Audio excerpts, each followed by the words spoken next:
karon kay nasuko man ang lalaki. Ang gibuhat sa lalaki, iyang gigunitan ang naong sa babay ug iya kining gisuntok. Pagsuntok niya sa naong sa babay, maayo man yun yung pagkaigo.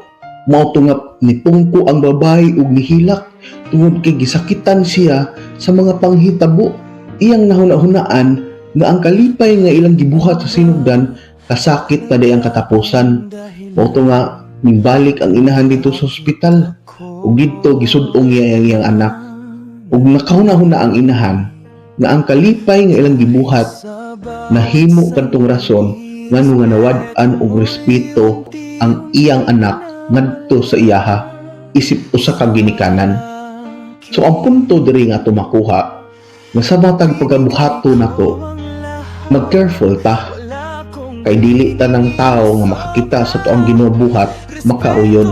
Sana pati pa yun ay